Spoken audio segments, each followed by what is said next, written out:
you're gonna be the one paying. The other thing that is so important to know, make sure you know exactly what you're signing up for.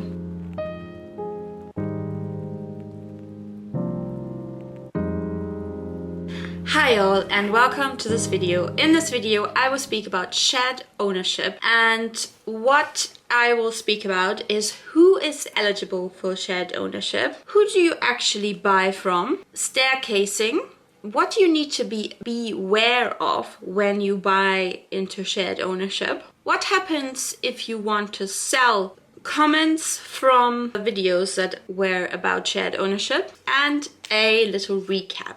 You can find all of this here on the screen, and you can jump to different sections if you're only interested in certain topics. Let's begin. Shared ownership is for people or households that have an income under 80k or 90k in London. You cannot own your own property yet, or a part of a property at the time of completing your purchase. You need to be a first-time buyer or an existing shared ownership owner or a former homeowner that cannot afford to buy anymore. Now, who do you actually buy from? You buy from a housing association. That means because investors are not eligible for buying into shared ownership, you don't compete with investors like you do on the regular free market. What you need to know is that all properties are leasehold, even houses. And this means that you don't own the land and you pay a freeholder to be on their land. Now, staircasing. What is staircasing? Just a very quick introduction. When you buy into shared ownership, you buy a percentage. Let's say you buy 25% and 75% still belongs to the housing association, and you pay rent on that 75%. But the idea is that you staircase up to 100%. That you start, let's say, with 25%, and then you buy another percentage. Let's say you buy another 25, then you are at 50, you buy another 75.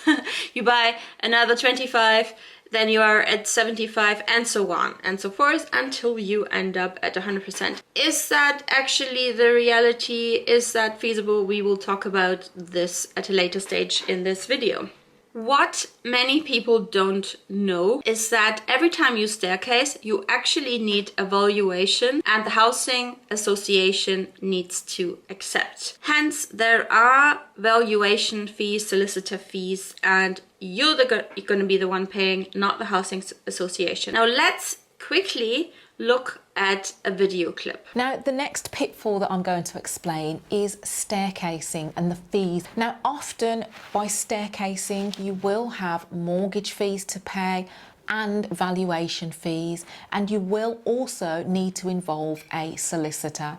So these costs can rack up. The other issue is that if your property has increased in value while you've been saving up to buy more shares of your property, this will make it harder for you to staircase because it has become more expensive. I have a little video clip on this issue as well. So initially it will be seen as a really good investment, but if you aren't staircasing as soon as possible, you will very quickly be priced out. It's very clear how it works practically. And if somebody had told me that at the very beginning, I wouldn't have done this. Now, I think this is a really good point to bear in mind. Okay, now the last 2 points were already points to beware, but here we are. I have quite a few other things to beware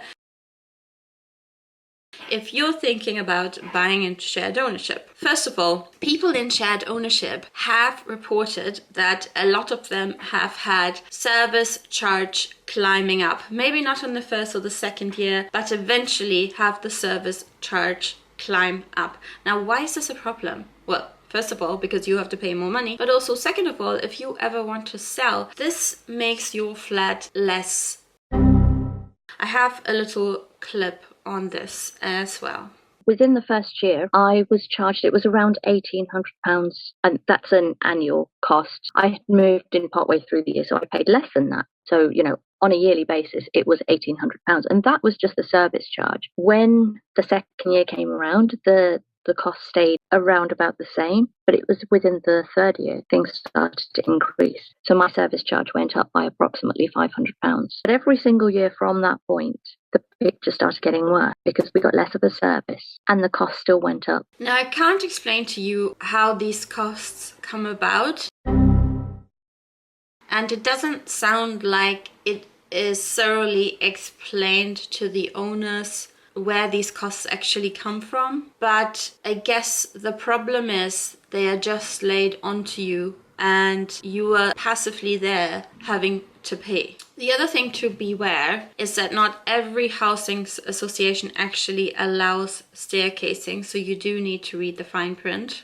You are under the rules of the housing association. That means you have to really thoroughly read what those rules are. I've heard that some housing associations are even very particular with decorating. So make sure you know exactly what you're signing up for. Now back to staircasing. We already touched on it. But staircasing, it sounds nice to begin with. They're very good at marketing shared ownership nicely. It all sounds like such a great opportunity. However, you are buying into this at your maximum. So where are you actually going to take money from to save up to buy more?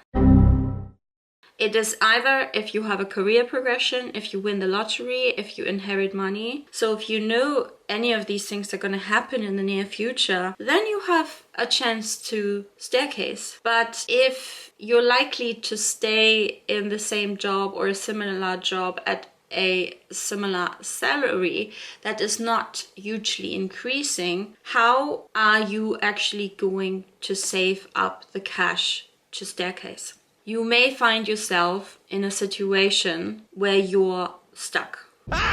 The other thing is that a lot of shared ownership places are new places, so they come at a premium price. This price can be overinflated, and when you sell it, you sell it for less. So if you want to sell your flat, unless it's massively increased, it could be that you lose money when you sell the flat. Let's look at a clip for that here. In many situations, shared ownership schemes are based on new properties. And with this being the case, the original price of new homes can be a little overinflated because most new homes, let's face it, will come at a premium in the same way that a new car would come at a premium. Now, with this in mind, if you were deciding to staircase, that could see you tip the balance into negative equity, where basically you owe more than the property is actually worth. Now let's have a look at selling. What happens if you want to sell? You can't just go to a regular real estate agent. First of all, you need to contact your housing association because they have first refusal. They get about 8 weeks, but again, depends on your housing association, to sell the flat themselves and find somebody within the pool of people that are eligible for shared ownership. There is a fee that you pay to the housing association for them to do this for you. So let's have a quick look at a lady who has done that firsthand. Generally, you have to pay the housing association a normal type of estate agent fee. So I think it was about 1% for mine. So that was going to be a lot of money considering the full value of the property. So, and yes, it is the full value of the property rather than the share that you own. Also, what you need to be aware of is that you need to go through this process even if you own the full 100%. And you don't sell at the price that you want. You sell at the valuation price, at whatever it's valued. If the housing association wants to sell it for you and doesn't find a buyer, then you can go to a regular estate agent. The other thing that is so important to know is that you have to remember, let's say you own 25%, the housing association still owns 75%.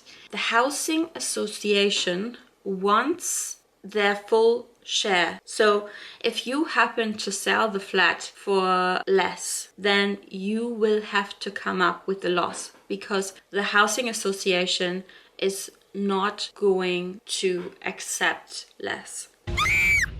And I have a quick video for you here. The other thing to note is that if you do sell your percentage, you have to sell at the RICS valuation. With shared ownership, regardless of whether you're selling 100% or 40% or whatever it is, you have to pay for the RICS valuation. Now, the main reason that you need a valuation is that because the housing association owns the remainder of the property, they will take their fair share. So whatever the fair market value is, if you sell for less, then you have to cover the loss in full. Now let's look at a few comments. I viewed lots of different videos, stories, people who have gone through shared ownership, and I looked at various comments as well. And there were some comments that I picked out that I would like to share with you here.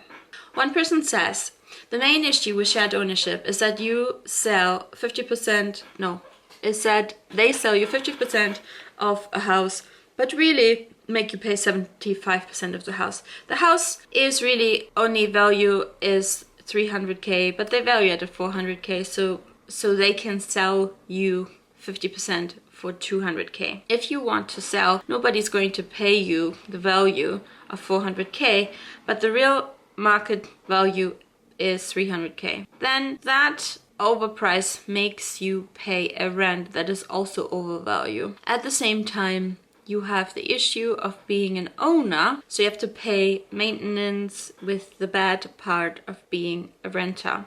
That's the thing. So if you buy a brand new flat, it usually comes with a guarantee. And again, you need to read exactly what that guarantee includes. So the things that are included in the guarantee, you don't have to pay for. But anything else that comes up that is not included, you have to pay for. Even if you only own 25%, you have to pay. Another comment reads, stay clear of any shared ownership property. They're not worth a looking, as only 8% of people buying the property outright. Now, I think there aren't proper numbers, but like I said, I did my research and it seems that there is only a very small percentage of people that can actually staircase to 100%. And thinking about the things that we talked about previously, we know why. The others are trapped in an unfair scheme and may never get out of the scheme without the sad landlords taking back the property via the courts. Now this is possible, as these buy tend to be unable to keep up with the rent or mortgage payments and all other charges like the service charges. Shared ownership scheme should be scrapped immediately. Now let's look at the last comment I picked out. It's better to sell at 25%.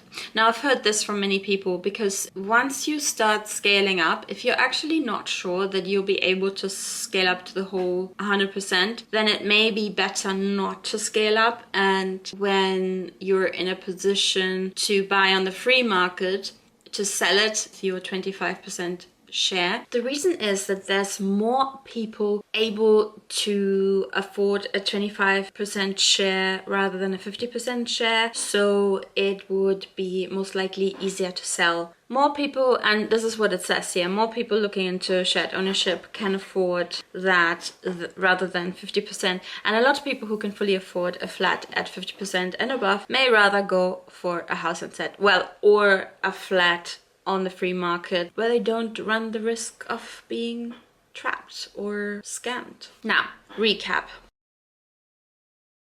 Who's this actually for? I've been thinking about this. Now, I would say shared ownership is for people who are happy to take a risk. It may be good for people who will have a salary progression because they may, depending on the actual numbers, they may be able to pay less in a shared ownership home rather than paying rent. But again, that depends. And then moving on to a house or a flat on the regular market when they can afford it rather than scaling up. Yeah, here's the other thing. It might be worthwhile if you can buy a 2-bed shared ownership flat and you rent out one of the rooms. But again, you need to make sure that you're actually allowed to do that. The last thing that I want to mention, which is really important, I think, is that if there is no exact regulations about how the fees may or may not go up in the future, and from my research, it just sounds like it is a bit like the lottery, and that if, for example, the service charge suddenly starts to rack up and this would make it really difficult for you to sell, or if you pay mortgage and rent every month but you don't have a progression in salary and you simply are stuck, and then the risk that potentially if you can't cover your bills at some point, that the housing association may be able to take back your property. For me personally, all these vague factors, all these uncertain things, I would be so scared about. And also, even if I read all the fine print, I think I'd be really scared that I miss something. I'd just be so scared that at the end I either make a loss or I'm stuck. That would be my two biggest fears. That either when I sell, if I'm able to sell, that in the end I make a loss, or that something happens, like the service charge being so high in the end that nobody wants to buy the place and I'm stuck. I think it's really sad that something that is marketed as an opportunity for people that cannot afford to buy on the regular market is ultimately, and I would be really careful. I hope you enjoyed today's video. If you know somebody who's thinking about shared ownership, send them this video. Give it a thumbs up if you liked it and subscribe for more videos. See you next time. Bye!